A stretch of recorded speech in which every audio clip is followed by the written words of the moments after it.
He's arguably Nigeria's most urbane president ever. As a matter of fact, he's Nigeria's first and only military president. The iconic general profoundly touched many aspects of national life for 8 years that he was at the helm of affairs in Nigeria. At 80, he joins the club of octogenarians, a foremost statesman. I'll be speaking with General Ibrahim Babangida, retired, former head of state and military president. Thank you so much, Your Excellency, for inviting us into your palatial, beautiful home at the hilltop right here in Minna. Thank you so much for joining us. Thank you. It's such a pleasure. First of all, I mean, it would be, spot on to congratulate you on your 80th birthday as you mark 80 years on terra firma. First of all, how does it feel turning 80? I feel good, but I continue to be very grateful to God for allowing us to see this day. And I think I'm grateful to God.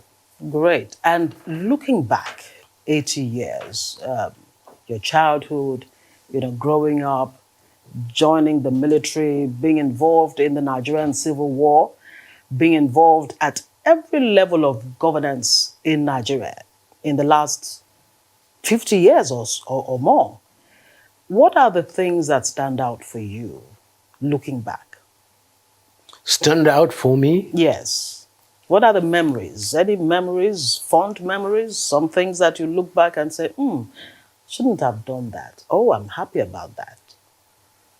No, I think one thing that if I look back, I keep on saying I wished my parents were alive to see such a level of my development. I lost them when I was in my formative years. By the time I was 14, I lost the two parents. And every day it comes to me that I wished one of them or both of them were alive when I became a military officer. Did losing them at a young age, at 14, did it affect you in any way? Did it form your worldview? Did it impact on how you relate with people, and all of that? How did their passing on at such an early age affect you? Yeah, I used to hear them talking. They were always wishing me well. They were confident that I will one day grow up to be somebody within the community. And as God will have it, they didn't get to see me grow up within the community. Of course, you've turned out to be more than more than their expectations. More than their expectations, you would say. Let's talk about, you can't talk about the history of Nigeria without, talking about the role that you have played. All the way back to 1966 when the first coup, happened. And then, of course, you had to, intervene at some level. In 1976, you quashed the coup, against the late Murtala Mohammed, and all of, iconic moments, iconic periods. Talk to us about that fight that you had to fight to keep Nigeria one, and the fact that today, Nigeria is still struggling with the issue of unity. Well, I think at that time, don't forget, the first problem started in 1966. Nigeria was 6 years old as an independent country. We were just struggling. We were trying to be a nation. We haven't fully become, how do I call it? We are just a group of people in an environment, geographical environment called Nigeria. But we were not, I didn't believe we built a nation. And that is the major problem. That is why there were instability within the country. Then this culminated into a civil war. And all developing countries, I think, had to go through that process. I was quite aware of this and convinced that this is all developing countries, especially in Africa. They had to go through this, Africa, Latin America, and so on and so forth. So we are not an exception. So you think the Civil War was not inevitable in your No, assessment? if you watch, before the Civil War, we had a lot of problems. We had instability in the government, in the system. We had tea riots. We had Operation Wetier. We had a lot of stability operations in the country. This culminated into the Civil War. So it didn't come to us as a surprise. And let me back up just a little, and then we'll talk about why Nigeria is still struggling with, gelling together as one nation, where nobody's thinking, I'm Hausa, I'm Fulani, I'm Igbo, I'm Yoruba, Let's talk about your role in the military, and then, of course, the role of the military in governance over the years until 1999. Mm-hmm. A lot of people argue that the incursion of the military into, governance set Nigeria back decades, if not centuries. What's your thought on that? Do you think the military coming in to power was a great setback for Nigeria? Well, I saw the military's intervention as part of developing process in a developing country like Nigeria. I can take you back to, say, the whole continent of Africa. Sometimes in 1952, military started intervening in governance in Africa. 52 was Egypt. And then from Egypt, this started going through to other countries. And it was a vow then to stage a coup in a lot of these countries. And we couldn't be an exception. We had officers who were trained, officers who were highly educated, and following the events that were happening in other countries. So it's not unusual to develop people who have this sort of kind thinking Mentality. about. That's right. And I think we came in at the time that these things are happening throughout the world. Where they were acceptable. Yeah. Let me go to that question that I need to ask you. Fundamentally, Nigeria is still struggling to be a nation. What do you think is wrong at the base that the Fulani man doesn't seem to have a sense of belonging, the Igbo man doesn't, the Yoruba doesn't, everybody's thinking about their own part of the country? What do you think is fundamentally responsible for that? On the contrary, I think, again, if you look back, if you take a place like Baga, up in the northeast, the Igbo man, the Yoruba man travels up to Baga for trading. He lived very comfortable. He lived very well with the people around there. They do their normal trading and so on. Even politically, in Enugu, in the 50s, you had a Hausa man who was a mayor. If you go to Lagos, the same thing, you have Yorubas, Igbos, who are holding political appointments at local levels and live very well with the people. I think we, becoming elites, we did not succeed in imbibing that culture for the country. So we rather live with the culture that the European handed over to us. Distinct northern Nigeria, eastern Nigeria, western Nigeria, and so on, until such time when we had Middle Belt. I'm sorry. What the name of this? In 1963. Midwest. Yes, the Midwest region. So, but we did not mold ourselves as nation. So I feel very strongly that was what happened. The political elites then that were being developed, they ran back to their cocoon and accept that, oh yes, I have to be an able man to do this or that.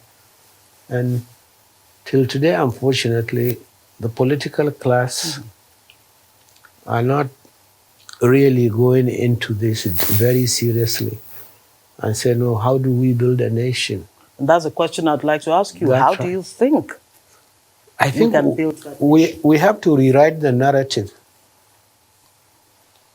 We have to rewrite the narrative. How? Okay.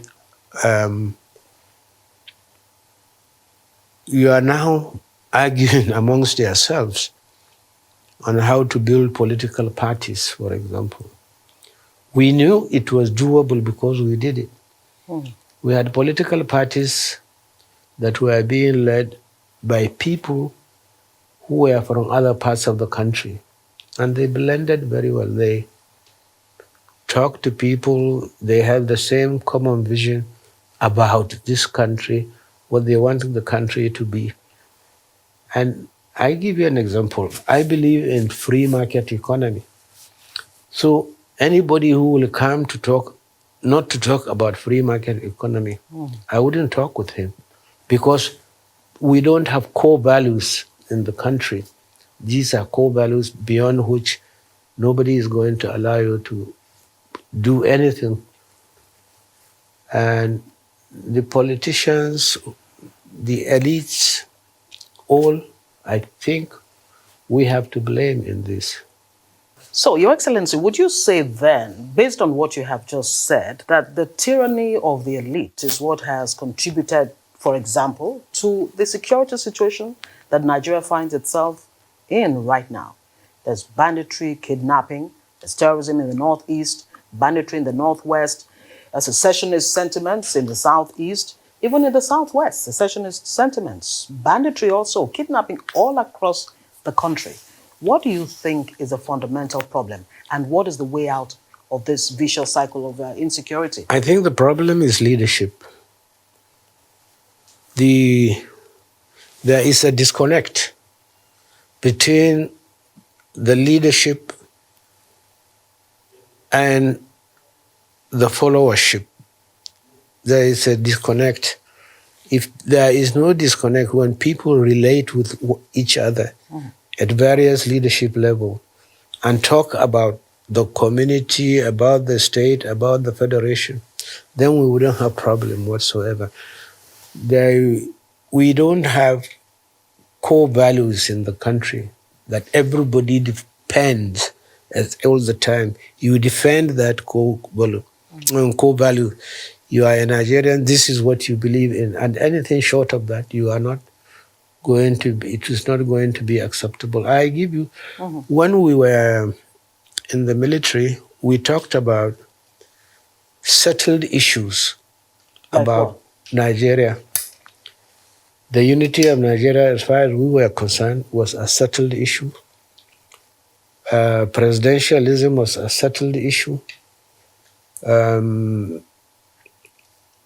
Market economy, free market, was not socialism, was a settled issue.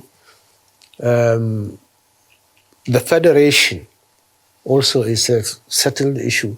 Nobody will come and say, Nigeria is no longer a federation or something. When you say settled issue, are you saying in another way that it's non-negotiable? Because that seems to have, that's the refrain. But some argue that it should be negotiable. No. That we should sit down at the table. If we decide to be one, then we stay one. If we still want to go our separate ways, why not? No, we decided to be one. How many years ago? About 50, 51 years ago. And we have been in that position for the last 51 years. Why should we keep on repeating? Let's sit down. You can have not less than 100 conferences in this country that Nigerians themselves sat down and talked about on how to remain one, how to work with the federating units in the country, how to operate locally, and so on and so forth. I think there are issues that we shouldn't be talking about them now, but rather... What should we be talking about now? We should be talking about how to encourage, how to strengthen what we have agreed in the last... If you agree we are going to be united Nigeria since 51 years ago, we should now be talking on how to strengthen that unity.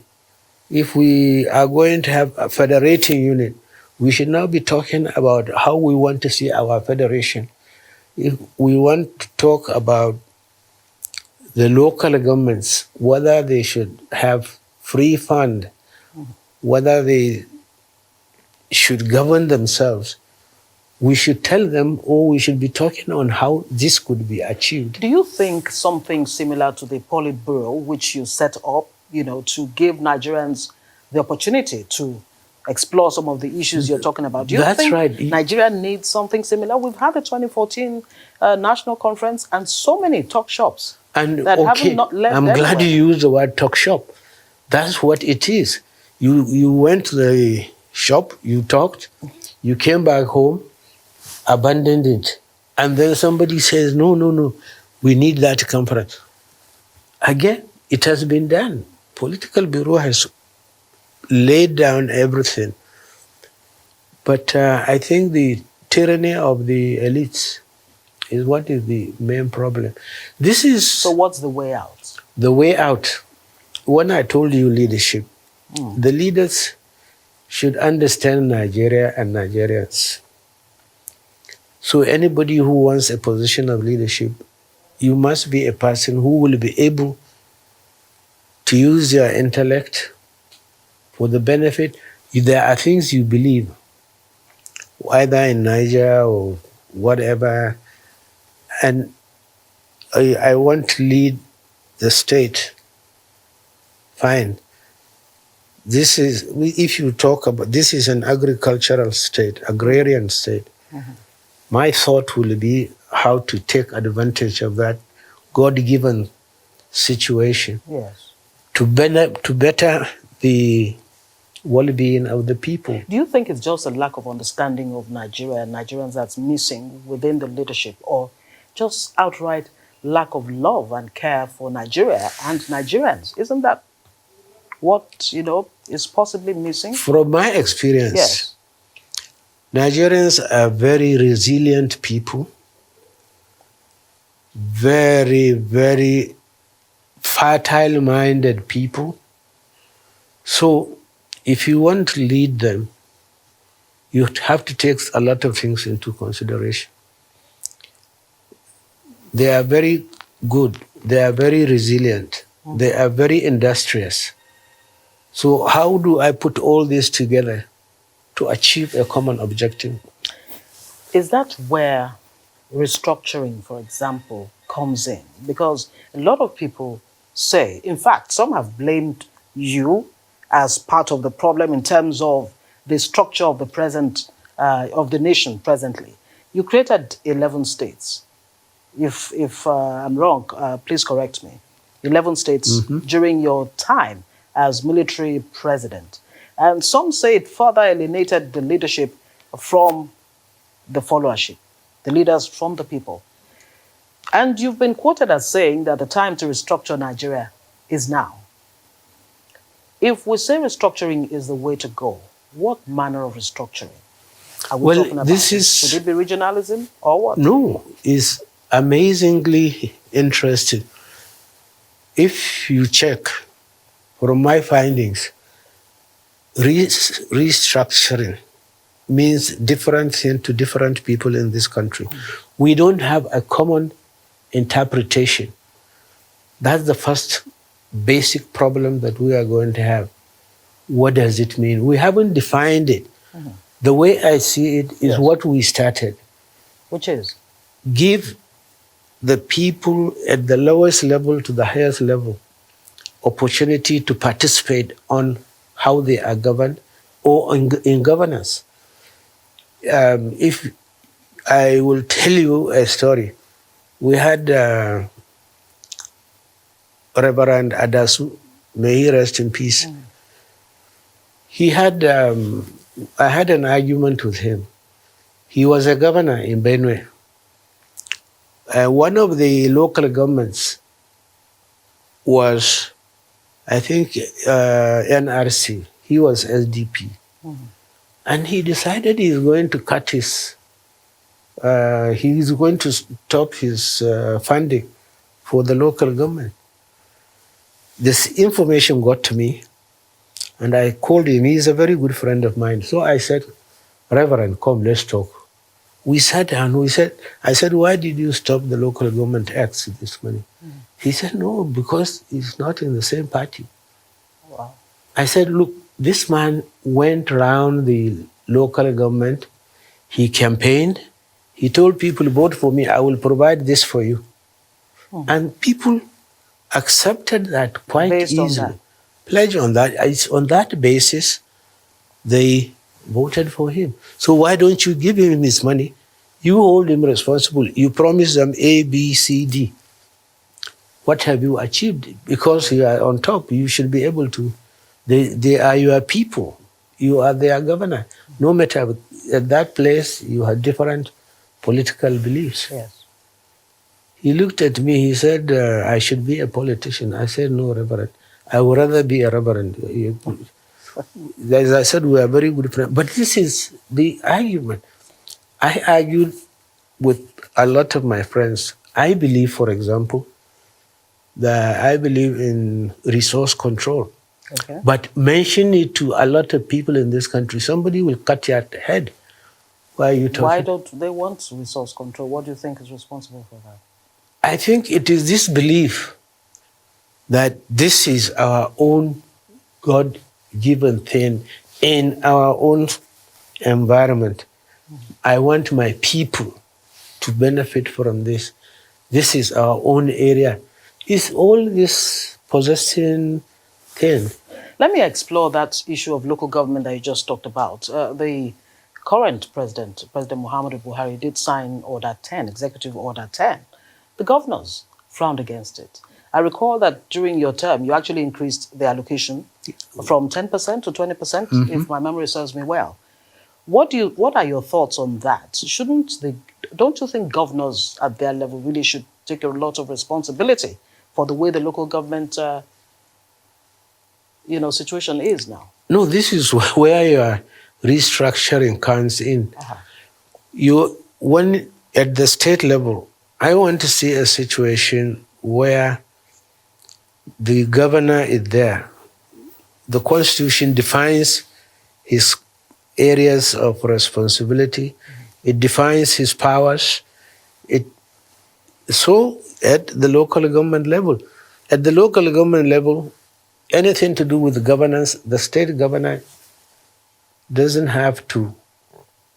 But if it comes to something bigger, like during some disasters or whatever, the state can come in to help the local government and that sort of thing. And the laws are there. I saw somebody was talking about the concurrent list and exclusive list. Yes. That is something along that line. I am not a lawyer. I have no idea whatsoever, but I think you should give people more within their capability, give them more control over their affairs, over their resources. Would you say then, would you connect the structure of the polity to the dismal state that the Nigerian economy actually finds itself? I recall under your 8-year administration, when you just came in, you introduced SAP. And one of the objectives of SAP, of course, was to look for ways of diversifying the Nigerian economy away from overdependency on oil, bring about inclusiveness, bring in more people. You liberalize the economy. Nigeria is still grappling with the economy, struggling to keep the dollar stable, for example, which was, of course, one of the things you wanted to do with SAP, stabilize Forex. We're still where we were when you were in government. What do you think is responsible for that? And how can Nigeria fix the economy beyond this, what some would describe as panic mode? Yeah, that's the right word, I think. Panic mode. I think it's the consistency in the policy. We ought to be able to say, yes, this is the right thing to do, and keep it going. Not to be dissuaded by other people's opinion. If you believe it's the right thing, pursue it. But keep on explaining it to the people also. Or we insist in this because of this. Maybe one day they will get fed up and say, go ahead and do it, or become even more informed. What do you make of the fact that Nigeria imports a huge percentage of petroleum products? The refineries, 4 refineries, continue to be moribund. What do you make of that? Can we really extricate ourselves from oil if we don't fix the fundamentals at that level? I believe the Nigerians are very, very industrious. They are very resourceful people. There is nothing they cannot be able to do, and they will do it well. So I am confident they can get out of this inconsistency in policies and the rest of it. What do you make of this administration's handling of the economy so far? The fact that it hasn't collapsed. So I think they are trying to keep it moving. They're trying to keep it moving. Yeah. What are the things, the indices that you would say are the things they're putting in place to actually move the economy forward? I think you need to mobilize the people towards achieving this common objective. You should convince them, or you should prove to them they can do it. The resources are there. You are there to provide the leadership and to support them. Are you concerned that the Naira, side by side the dollar, is about 550 presently as we speak? What does that say to you? It says a lot. But I think we can address it. How? Production. Once people can produce a lot of things that they can easily sell, either export or within the country, I think it will stabilize. But how can that production come about? I mean, you have an unemployment rate of about 33%.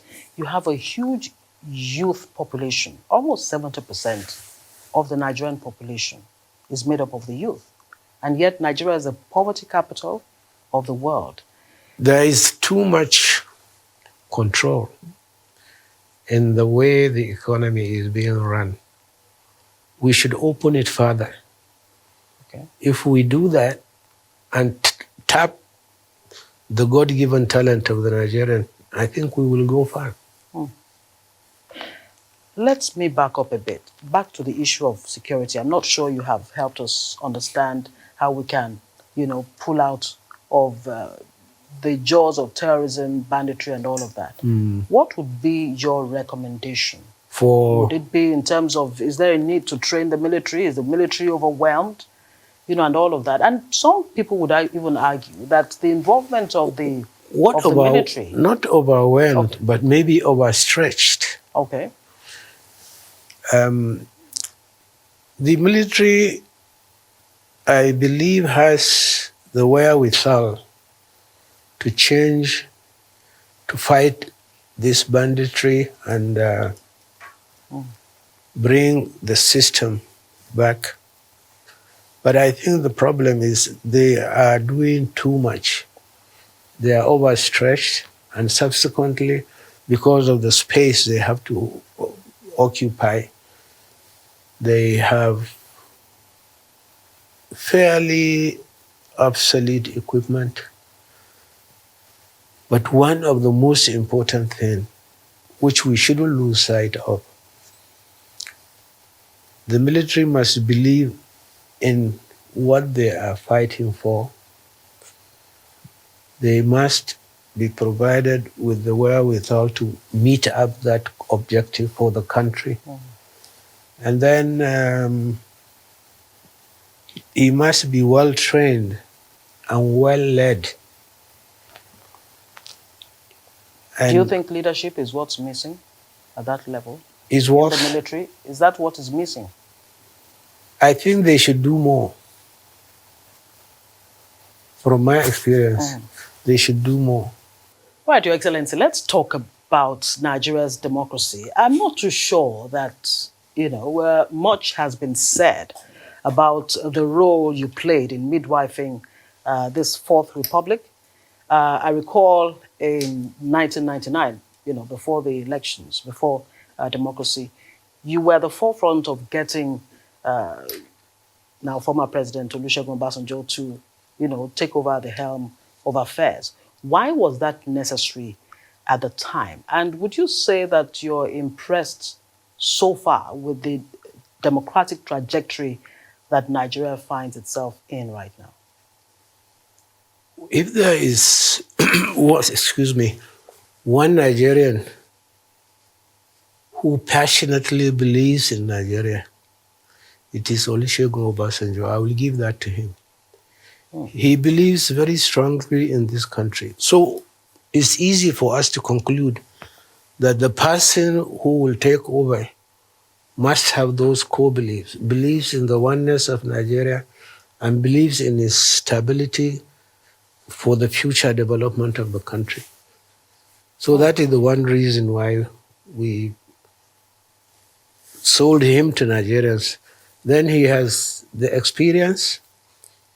He has seen it all, took part in the war of keeping the country one, and led the country for political engineering and development. But some would say that it was an attempt to assuage certain sections of the country because of the events of the immediate past at the time. Well, I think... And the way of the class of 63, to which you belong, to continue to have a hold or a grip on Nigeria. No, I think what was happening, we always believe the person who should run the country must have the following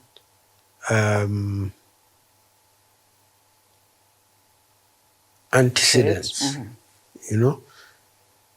If he doesn't believe in Nigeria, we wouldn't look for him at all, because we wanted a Nigeria, and this is what we kept on saying. Even if it is democratically elected or militarily imposed, he must have that core belief, belief in the country, and experiences over the years in leadership, in public service, and the rest of them. And how many administrations since then? Are you impressed with our democracy so far? Is it delivering? And I'd also like to know what role you're playing with the PDP. I mean, the PDP held on to power for 16 years. You're a founding father of the PDP. And many are saying with this administration, Nigeria seems to be moving towards a one-party state. Talk to us about that. But I know the Nigerians will not allow that to happen. They will make so much noise that whoever will attempt to do that will not do it. This is the good thing about this country. They will talk, they will demonstrate, they will engage you in all sorts of things so as not to do the wrong thing. Are you still in partisan politics? Are you still very involved in the PDP as an opposition party? No. Why is that? I'm an elder statesman now. Absolutely. I definitely agree with you totally. But we cannot talk about Nigeria's politics without mentioning the fact that when you were, president, military president, you came up with two political parties, the SDP and the NRC. That's right. And I still maintain it the best thing for the country. Where we are now, it seems it's still, that's what it is. Organically, though, Nigeria has become a two-party state. But like I mentioned earlier, it's tilting towards a one-party state. What was it that you saw that made you create two parties at the time?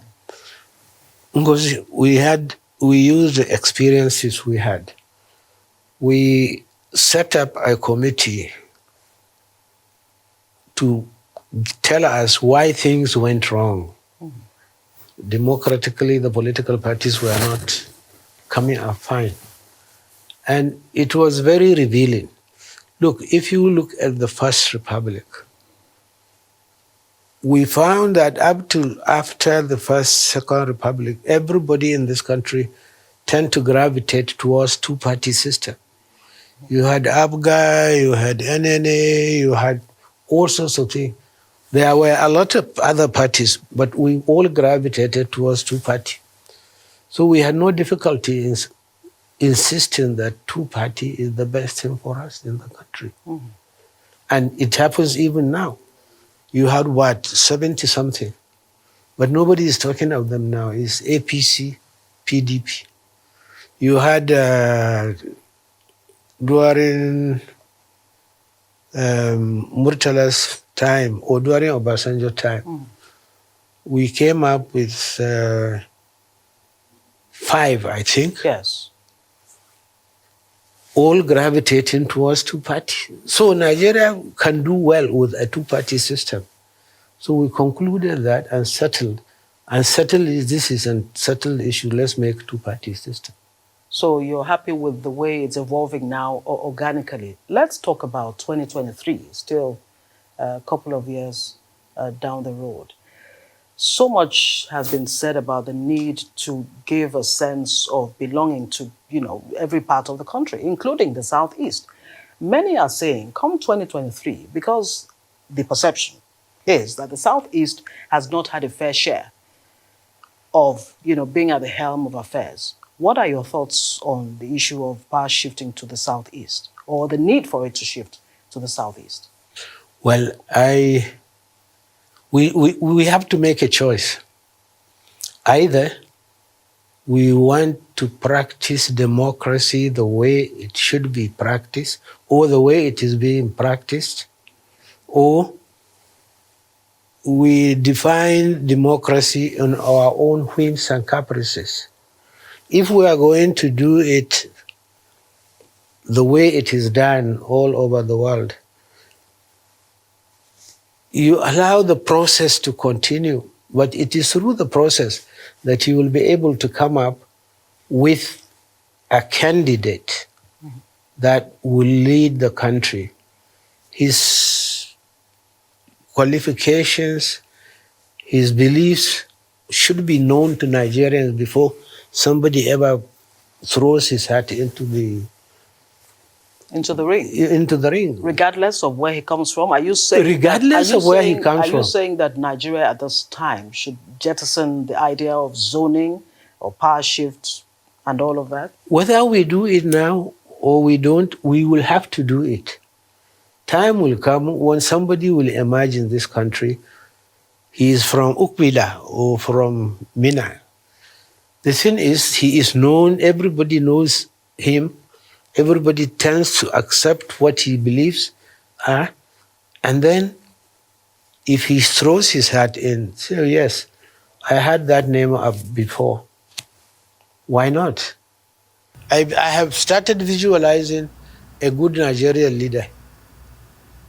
Who is that? A person who travels in this country and has a friend virtually everywhere he travels. He knows at least one person that he can communicate with. A person who is very vast in economic because of the development, and then a good politician. who should be able to talk to the Nigerians and so on. I have seen 1 or 2 or 3 already. Young, middle-aged, elderly? 60s. In their 60s? Yeah. You think that person should emerge in 2023? I believe so, if we could get him. So what do you think about this irredent secessionist sentiments coming not only from the southeast, but also from the southwest? There is a general situation with Nnamdi Kanu and Sunday Igboho, who have been championing the cause of their part of the country. Do you think it's a good thing? What are your thoughts about that? Well, my thoughts are, it's always good to agitate, but because there is this belief that this country should be one, when they make the noise, they find that it wouldn't get supported because Nigerians generally don't believe on anything that will disturb their peace of mind. They wouldn't do it. What do you make of, let me ask you this, because I would not be happy if I didn't. The DSS has been in the eye of the storm. You created, among so many institutions, the SSS, the NDLEA, NAFDAC, so many that, the NDE. For the purpose of society. Yes. And of course, the intelligence agencies that you set up, like the NIA, SSS, of course, were supposed to, help address the issues of insecurity and all of that. But what do you make of the DSS that has evolved from that seems to just have a mind of its own, would not obey court orders and all of that? What do you make of today's, security service? Well, I think they are fairly well trained. And as far as the flouting court orders are concerned, I don't think it is the right thing for them to do. They should obey court orders. That's why we ought to have strong institutions, but institutions that obey the due process. I don't share the flouting of court orders at all. And speaking of institutions, strong institutions, the EFCC is one of the institutions, with the job of fighting corruption. There have been question marks on its ability to fight corruption to its standstill. And in addition to that, I'd like to get your reaction. How do you feel when you hear from certain quarters, sometimes, that under your administration, that corruption actually thrived? Is that a fair assessment? Corruption is what? Thrived under your administration. Well, you can't compare it with the fact on the ground now. You can say it. From what I read, from analysis, I think we are saints when compared to what is happening under a democratic dispensation. I sacked a governor for misappropriating less than 313,000 Naira? Yeah. Today, billions are there on the street. Those who have stolen billions and are in court are now parading themselves in the street. So who else is better in fighting corruption?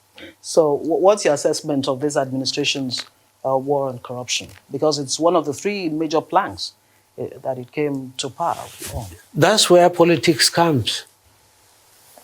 Somebody now will come and say, okay, APC, when it made the promise that on 3 planks, Nigerians voted for them on 3 planks: economy, corruption, and security. So it's for the others, or for the Nigerian to decide, have this been met? As a Nigerian, what would you say? I will rather wait and see what the other party, how they react. If they convince me that they didn't succeed in this, and they show me proofs, I will go for them. By the way, what's your relationship like with the current President Muhammadu Buhari, considering the fact that you were involved in the coup that, ousted him from power? Our relationship is still very good. And I am happy. We relate good. But the seeming bad relationship was the creation of few people. Of the media? Yeah. Now, let's even talk about the media.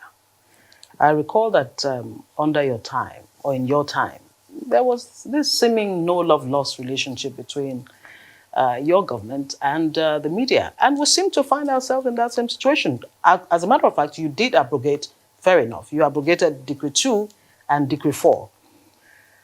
Today, the media is contending with another Decree 2, Decree 4 in another guise. There's a press council bill that, well, it's just been thrown out, but there are attempts to stifle the media, in the eye of the media, of course. What exactly is it about the media that makes governments fear the media? I didn't fear the media. I liberalize you, don't forget. Today you have private televisions, private newspapers, and so on.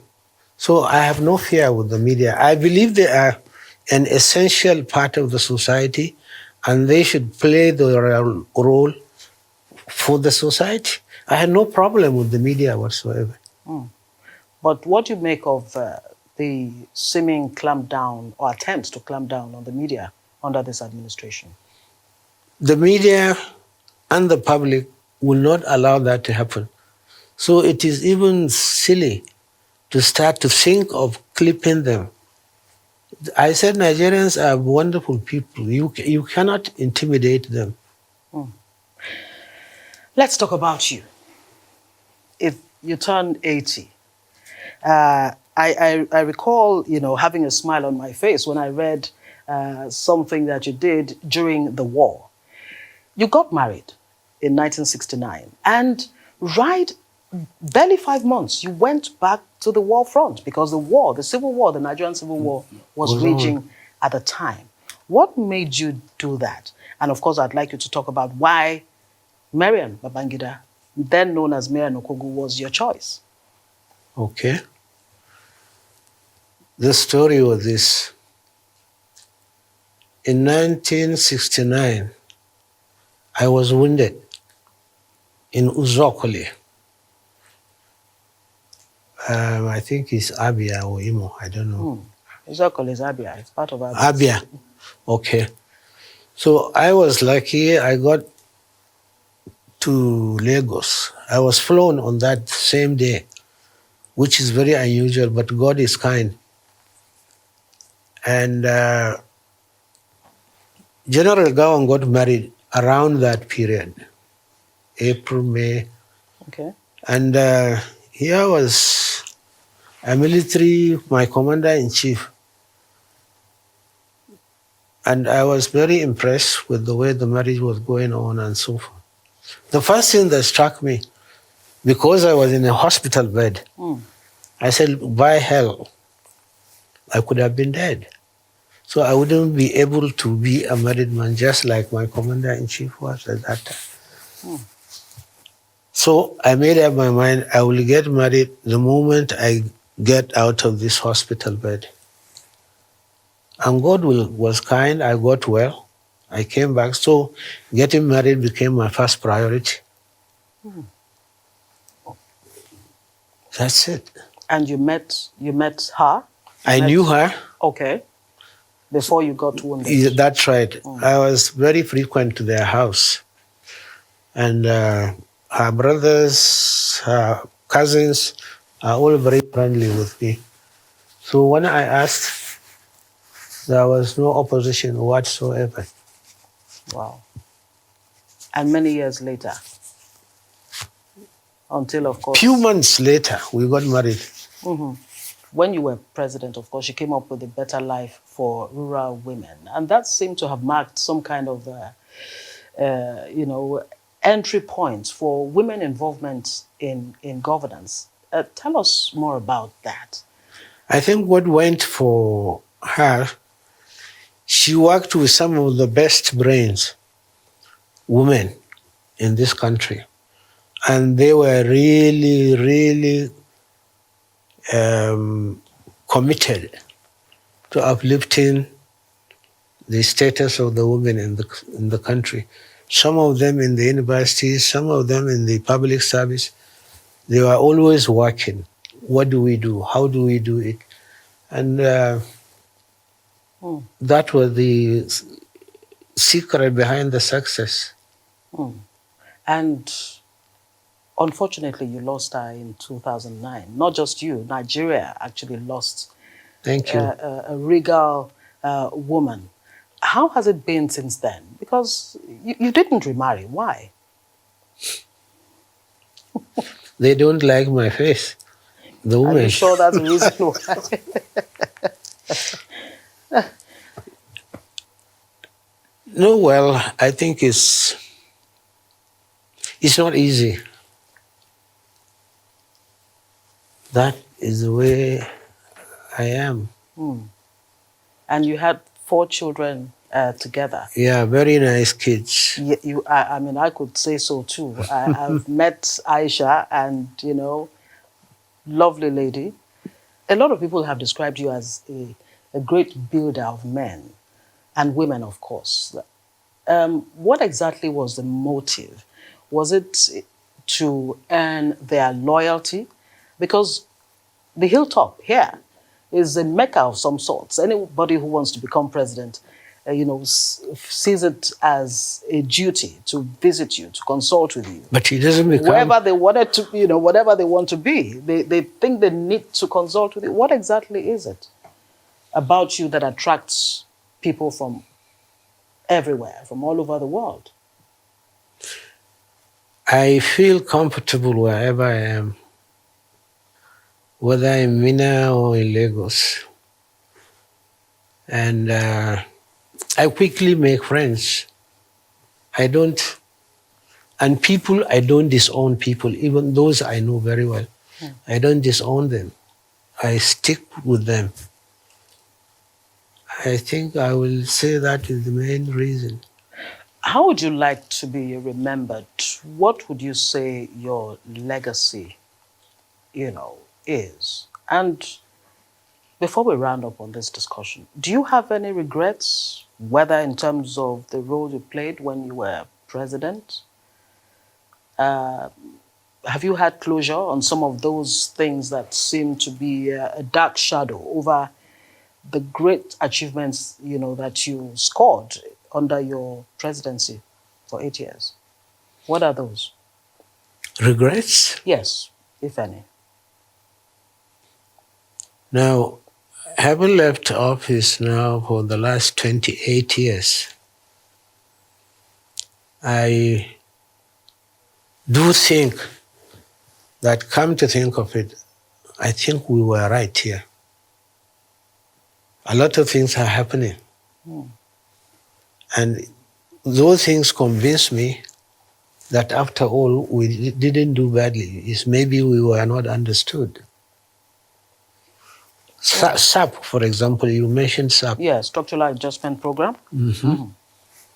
Today, everybody, I told Nigerians the day in 1996, when we were introducing SAP, that people who take advantage of what we are trying to do will succeed in life. But those who can't will go under. I said that in 1986. 86. And today, I was proved right. People took advantage of what we did, and today they are the powers of industry, economic gurus.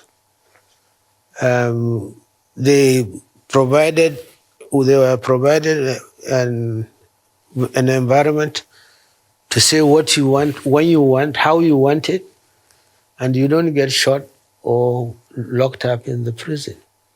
So I think I made a contribution in the society on a way to make the society better. Yes, June 12th has been declared a public holiday in honor of the, MK Abiola. But it still hasn't given closure. I hope you know that Nigerians don't accept that. Yeah, Nigerians still want to know what exactly happened. There was talk about a cabal that, figuratively had a gun to your head and forced you to annul June 12th. That you yourself are a victim of June 12th. You want me to be honest with you? Yes. If it materialized, there would have been a coup d'etat, which could have been violent. That's all I can confirm. It didn't happen. Thanks to the engineering, the Maradonic way we handled you guys in the society.